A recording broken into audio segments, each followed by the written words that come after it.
करीब 28 साल की एक महिला अपने पति के साथ एक मेले में जाती है। मेला घूमती है और दिन भर इधर घूमते घूमते कब वो अपने पति से बिछड़ जाती है पता ही नहीं चलता। आखिरकार उसका पति अपनी पत्नी को लगातार ढूंढने की कोशिश कर रहा था, तमाम प्रयास करता है लेकिन वो नहीं मिलती है।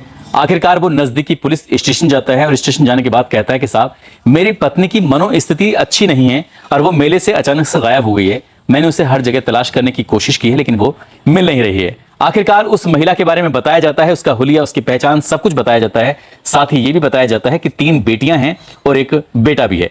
बेटियां और बेटे जो होते हैं वो पिता के साथ रह जाते हैं। पत्नी मेले से अचानक से गायब हो जाती है।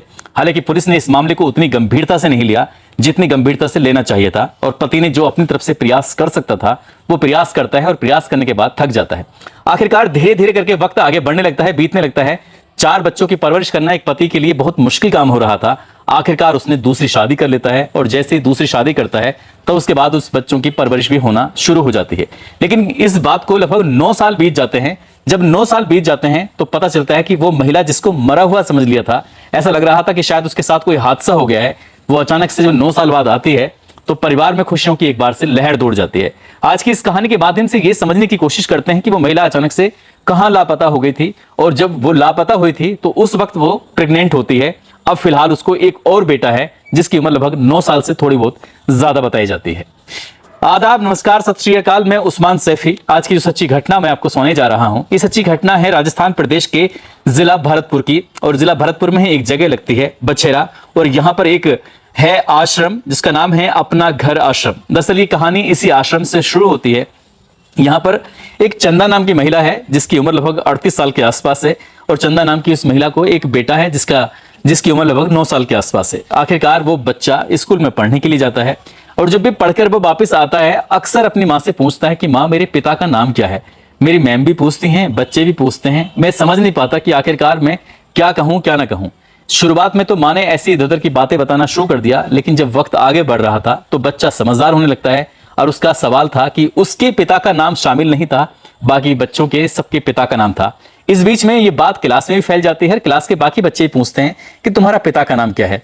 माँ की स्थिति जो मन की है वो ठीक नहीं है। उसे कुछ बातें याद रहती हैं, कुछ याद नहीं रहती हैं। उस बच्चे को जिस तरह से वो समझा सकती थी समझा देती है। आखिरकार जब ज्यादा ही सवाल जवाब करने लगता है तो वो आश्रम के कर्मचारियों के पास बच्चा पहुंच जाता है और जाके पूछता है कि मेरे पिता का नाम क्या है, क्या आप मुझे बता सकते हैं। लेकिन कर्मचारियों को भी कोई जानकारी नहीं थी। जो भी इस महिला का नाम उनके रजिस्टर में दर्ज है वही उनके पास जानकारी होती है। उस बच्चे ने जब बार बार ये पूछना शुरू किया तो यहाँ के जो कर्मचारियों ने बताना शुरू किया कि आखिरकार 9 साल पुरानी बात है, मार्च का वो महीना था और साल था साल 2016। दरअसल एक महिला को ये राजस्थान के जिला करौली के एक हिंडोन जगह लगती है, वहां की पुलिस इस महिला को अपने साथ लेके आती है और साथ लेने के बाद आश्रम में छोड़ देती है। और आश्रम में छोड़ने के बाद कहती है कि इस महिला के बारे में कुछ जानकारी नहीं मिल रही है। जब तक जानकारी नहीं मिलती है आप इस महिला का लालन पालन कर सकते हैं, यहाँ इसे अपने पास रख सकते हैं। दरअसल इसकी मनोस्थिति भी ज्यादा अच्छी नहीं है। आखिरकार वो गर्भवती महिला होती है, उसको एक बच्चा पैदा हो जाता है और बच्चा उसी जगह रह रहा है। महिला के खाने का, रहने का, हर चीज का इंतजाम यहीं से होता है। जो बच्चा बड़ा होने लगता है तो उसका विद्यालय में भी एडमिशन हो जाता है, लेकिन माँ का नाम दर्ज था, पिता का नाम दर्ज नहीं था। आखिरकार जब वक्त आगे चल रहा था बच्चा अक्सर पूछता था। पूछते पूछते जब उसने ये पूछना शुरू किया कि कुछ तो बताओ, तभी बताया जाता है कि वो महिला के बारे में कि ऐसा लगता है इसकी बोलचाल से, इसकी भाषा से जैसे कि ये छत्तीसगढ़ की रहने वाली है।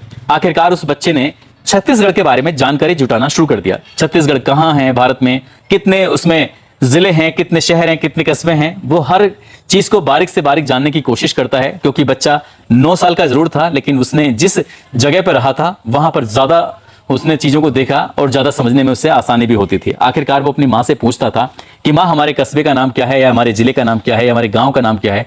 इस तरह की जब बातें वो बच्चा करता है तो आखिरकार महिला को थोड़ा बहुत कुछ याद आता है। जब थोड़ा बहुत याद आता है तो ऐसे जैसे कि भूसे के ढेर से कोई सुई तलाशने जैसी स्थिति होती है।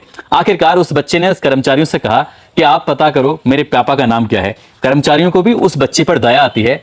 एक छोटा सा क्लू मिलता है, यानी कि एक जिले का नाम मिलता है और जैसे ही जिले का नाम मिलता है आखिरकार फिर इस आश्रम के जो कर्मचारी होते हैं आश्रम के कर्मचारियों ने अपने स्तर से ये तलाश करना शुरू कर दिया। उनकी टीम थी, अब टीम जाती है और जाने के बाद अलग अलग जगहों पर, अलग अलग थानों में ये पता करना शुरू कर देती है कि साल 2016 में कोई ऐसी मिसिंग रिपोर्ट तो नहीं है, साल 2016 में कोई ऐसी कोई घटना तो नहीं हुई थी। तब ये पता चलता है कि हाँ, एक घटना जरूर हुई थी। इस घटना में 4 बच्चों की मां होती है, अपने पति के साथ मेला देखने के लिए जाती है और वो अचानक से लापता हो जाती है।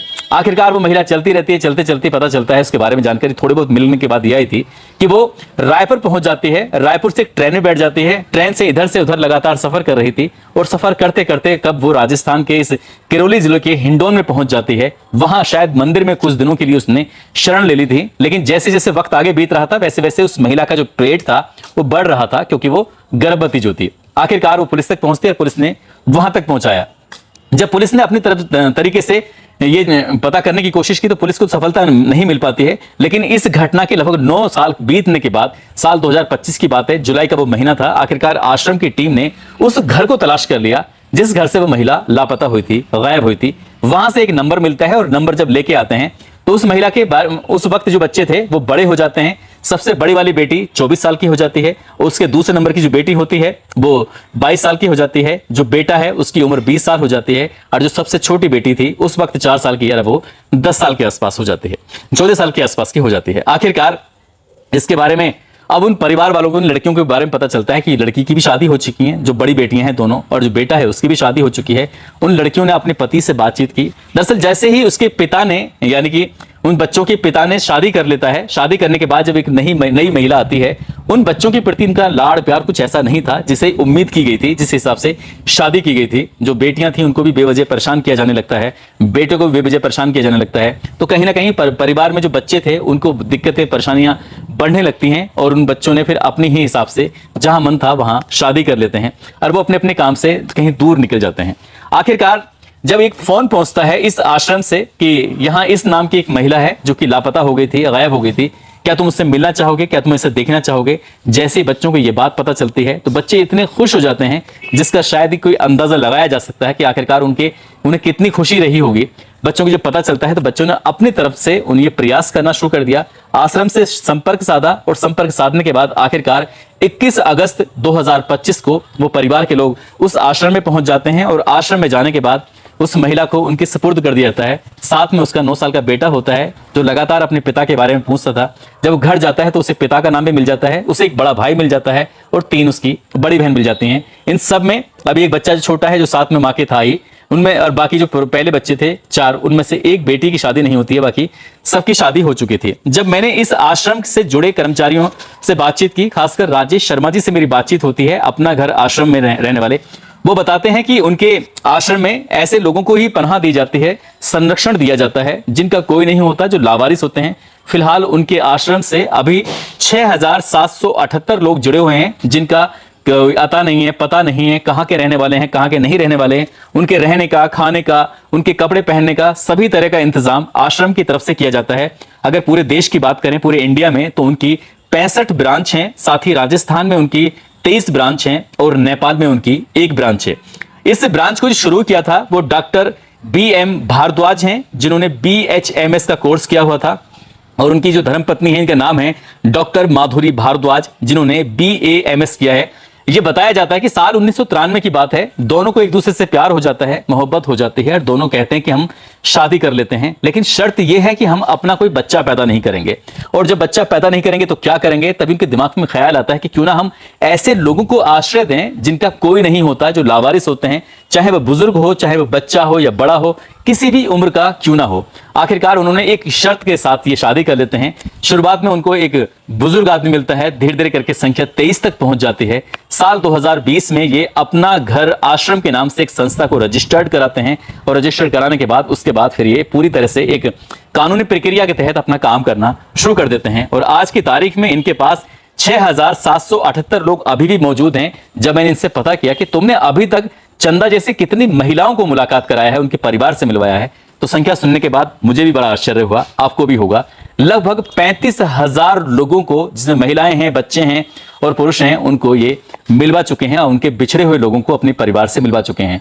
जब भी कभी मौका लगेगा तो मैं भरतपुर जरूर जाऊंगा, इस आश्रम में जरूर जाऊंगा, डॉक्टर साहिबा से और डॉक्टर साहब से जरूर बात करने की कोशिश करूंगा, उनकी जुड़ी हुई कहानी को जानने की कोशिश करूंगा और जैसी चंदा की कहानी है उसको भी मैं आप तक लेके आया हूं।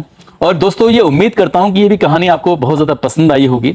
और ये भी बताना बहुत जरूरी है कि इस महिला का असली नाम चंदा नहीं है और उन बच्चों के भी नाम मैंने जानबूझ के नहीं दिए हैं, उसके पिता का नाम भी नहीं दिया है, क्योंकि इस कहानी के बाद जब मां चली जाती है तो बच्चों ने बहुत ज्यादा दुख झेला था, परेशानी झेली थी। पिता ने कहीं ना कहीं इन बच्चों का साथ छोड़ दिया था, परिवार ने भी इन बच्चों का साथ छोड़ दिया था। जो सबसे बड़ी बहन होती है उस बड़ी बहन ने ही छोटे भाई बहनों की परवरिश की और परवरिश करने के बाद किसी तरकीब से वो यहां तक पहुंचे हैं।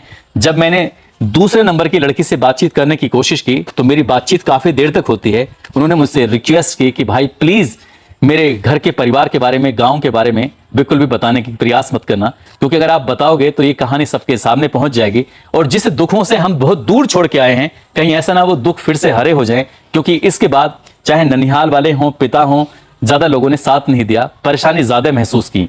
दोस्तों उम्मीद करता हूं कि ये मां भी अपने बच्चों के पास जाकर खुश रहे और जिस तरह से इस महिला का सपोर्ट किया गया है, खासकर उन बड़ी बेटियों के दामाद की वजह से, वो दामाद जो हैं दोनों वो वाकई सैल्यूट के हकदार हैं, उन्हें बार बार सैल्यूट, क्योंकि वो महिला असल में जो मिली है उन दामादों की वजह से और दोनों बड़ी बेटियों की वजह से और बेटे की वजह से मिली है।